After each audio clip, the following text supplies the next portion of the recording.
First job in food was at a restaurant called the Marigold Market.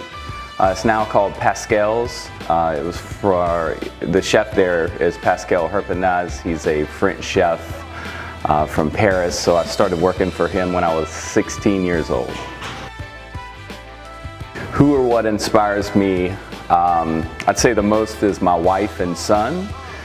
As far as culinary-wise or creativity with dishes would be art and nature, which is a big theme of our hotel and something we really try to put at the forefront of what we do. Best food hack that I use at home or in the kitchen is add acidity.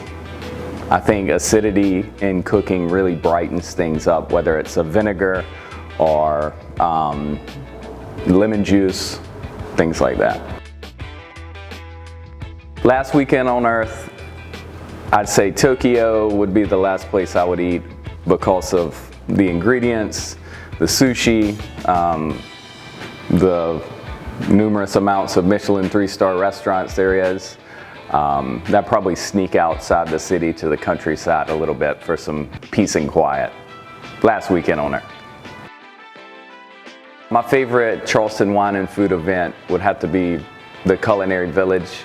Just because you go there, you see all the different booths set up with, you know, things to drink, things to eat, and all the people and friends, and I always see a bunch of chef friends from all over there, and so it's always a good time. Everybody's in such a good mood and happy to eat and drink all day.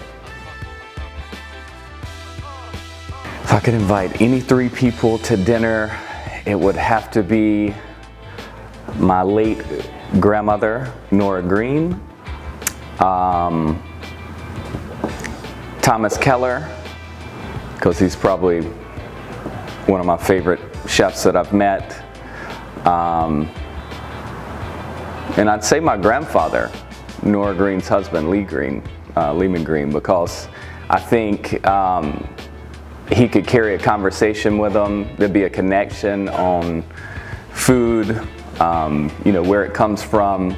They both taught me a lot about food and growing things in the garden or having fruit trees, you know, out in their yard. And, you know, they both taught me about hospitality and caring for, you know, people who enter your home and treating them as family. So that's something that I've seen from him, whether I've had him cook in my kitchen or I've been out to dine in his. So I'd say those 3 people. I've been doing this way over half my life. I wanted to be in design somehow, whether it was clothing design or interior, so something work with my hands and mind. So kimchi, because my wife is obsessed, and kombucha, because I'm obsessed. Any advice for other chefs, especially when you start out? I'd say work ethic, showing up early, leaving late, be willing to work on your days off if somebody calls out, because in our business nowadays, you know, most chefs can really cook, and all cooks can cook and have ideas, but work ethic, I think, is what sets you apart. The most exotic food that I've tried is probably balut, which is a developed chicken embryo that's fermented.